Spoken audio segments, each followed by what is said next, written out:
Hello കൂട്ടുകാരെ, കേതിൻ്റെ ഏതും തൊട്ടതൊക്കെ എല്ലാ കൂട്ടുകാർക്കും വീണ്ടും സ്വാഗതം. സബ്സ്ക്രൈബ് ചെയ്യാതെ കാണുന്നവർ സബ്സ്ക്രൈബ് ചെയ്യാൻ, ലൈക്ക്, ഷെയർ, കമൻറ്റ് ഒന്നും മറക്കല്ലേ. അപ്പോൾ പുതിയൊരു റെസിപ്പിയിലോട്ട് പോയാലോ. ഇന്ന് നമ്മൾ ക്രിസ്മസ് സ്പെഷ്യൽ പാലപ്പമാണ് ഉണ്ടാക്കുന്നത്. പാലപ്പം, വെള്ളയപ്പം എങ്ങനെ വേണേലും പറയാം.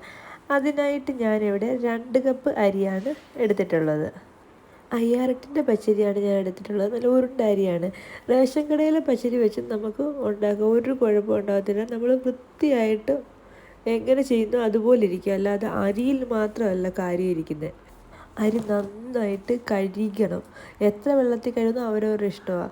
അത് നമുക്ക് വൃത്തിയാവുന്നതനുസരിച്ച് നമ്മൾ കഴുകി വേണം വെള്ളത്തിൽ കുതിർക്കാൻ വെക്കാൻ. അങ്ങനെ നമ്മൾ കുതിരാനായിട്ട് അരി വെച്ചിട്ടുണ്ട്. 4 മണിക്കൂറെങ്കിലും വെക്കണമെന്നാണ് പറയുന്നത്. ഞാനിവിടെ രാവിലെ 10 മണിയായപ്പം എടുത്ത് വെച്ചിട്ടുണ്ടായിരുന്നു. ഒരു 7 മണി ആയപ്പോഴേക്കും ഞാൻ അരയ്ക്കാനായിട്ട് എടുത്ത് നന്നായിട്ട് കുതിർന്നിരിപ്പുണ്ട്. അത് ഞാനൊരു മിക്സിയുടെ ജാറിലേക്ക് മാറ്റി കൊടുത്തു. നാളികേര വെള്ളം നമുക്ക് ചേർക്കാം. എനിക്കിവിടെ 3/4 കപ്പ് വെള്ളം കെട്ടിയിട്ടുണ്ട്. അത് ഞാൻ അരിയിലേക്ക് ഒഴിച്ചു. അതിലേക്കൊരു 3 ടീസ്പൂൺ പഞ്ചസാര ഇട്ട് കൊടുത്തു. 1/4 ടീസ്പൂൺ ഈസ്റ്റും കൂടി ചേർത്ത് നമുക്കിതിന് അരച്ചെടുക്കാം. പകുതി വരെ അരച്ചെടുക്കാം. അത് കഴിയുമ്പോൾ നമുക്ക് 1 കപ്പ് നാളികേരം ചുരണ്ടിയത് ചേർത്ത് കൊടുക്കാം. നാളികേരം ചേർത്ത് നമ്മൾ അരച്ചൊതുക്കി കൊണ്ടുവരുമ്പോഴത്തേക്കും നമുക്ക് 1 കപ്പ് ചോറും കൂടി ചേർത്ത് അരച്ചെടുക്കാം. ചോറ് കൂടി ചേർക്കുമ്പോൾ നമുക്ക് വേണമെങ്കിൽ വെള്ളം കുറവാണെങ്കിൽ ഇച്ചിരി പച്ചവെള്ളം ചേർക്കാവുന്നതാണ്. അങ്ങനെ നന്നായിട്ട് അരച്ച് ഒരു പാത്രത്തിലേക്ക് മാറ്റിയിട്ടുണ്ട്. തരികളൊന്നുമില്ലാതെ നന്നായിട്ട് അരച്ച് ഞാൻ എടുത്തിട്ടുണ്ട്.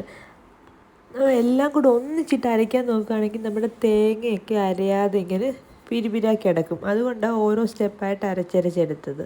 മാവ് നന്നായിട്ട് ഇളക്കി കൊടുത്ത ശേഷം അടച്ച് വെക്കുക. ഞാനൊരു ഓവർനൈറ്റ് വെക്കുന്നുണ്ട്. രാവിലെ എടുക്കാമല്ലോ, അതിന് വേണ്ടിയാണ്.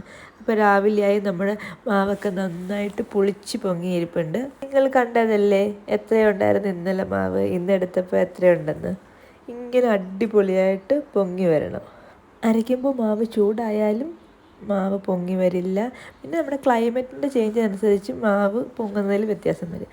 അതിലേക്ക് ഒരു നുള്ള് സോഡാപ്പൊടി ചേർത്തിട്ടുണ്ട്. 1/4 ടീസ്പൂൺ ഉപ്പും കൂടി ഞാൻ ചേർത്ത് കൊടുക്കുന്നുണ്ട്. ഇതും കൂടി ചേർത്തിട്ട് നമുക്ക് നന്നായിട്ട് ഇളക്കി കൊടുക്കാം. ഉപ്പ് ചേർക്കും മുന്നേ ഇതിൽ നിന്ന് ഞാൻ പകുതി മാവ് എടുത്ത് മാറ്റിയിട്ടുണ്ട്. എനിക്ക് നാളത്തേക്ക് എടുക്കാമല്ലോ. എനിക്ക് ഇത്രയും മാവ് ഒരു ദിവസത്തേക്ക് ആവശ്യമില്ല. അതുകൊണ്ട് ആവശ്യമുള്ള മാവേ ഞാൻ ഉപ്പ് ചേർത്ത് ഇളക്കിയിട്ടുള്ളൂ. അതുകൊണ്ട് ആ മാവ് കുറച്ചായിട്ട് തോന്നുന്നത്. ഇത് ഇളക്കി നമുക്ക് ഒരു 10-15 മിനിറ്റ് മാറ്റി വെക്കാം. റെസ്റ്റ് ചെയ്യാൻ വെച്ചിട്ട് പിന്നീട് നമുക്കെടുത്ത് ചുട്ടെടുക്കാം. അപ്പം നമ്മുടെ മാവൊക്കെ സെറ്റായി വന്നിട്ടുണ്ട്. ഇനി അപ്പച്ചട്ടി അടുപ്പിലേക്ക് വെച്ച് ചൂടായി വരുമ്പോഴേക്കും നമുക്ക് ഒരു തവി മാവ് ഒഴിച്ച് കൊടുക്കാം. മാവ് ഒഴിച്ച് ചുറ്റിച്ച് കൊടുക്കണം. എൻ്റെ മാവിൻ്റെ കൺസിസ്റ്റൻസി ഇത്രയാണ്. ചിലരൊക്കെ ലൂസായിട്ടാണ് ചെയ്യുന്നത്. എല്ലാവരും ചോദിക്കും ഇത്രയും കട്ടിയിൽ എങ്ങനെ ചെയ്യും. എനിക്ക് ഇത്രയും കട്ടിയായാലേ എനിക്ക് കറക്റ്റായിട്ട് അപ്പം റെഡിയായി വരുള്ളൂ. ഒരു കയ്യിൽ ഫോൺ ഇരിക്കുന്നതുകൊണ്ടാണ് നന്നായിട്ട് ചുറ്റിച്ചെടുക്കാൻ പറ്റാഞ്ഞത്. അല്ലെങ്കിൽ ഈ അപ്പച്ചട്ടിയുടെ റൗണ്ട്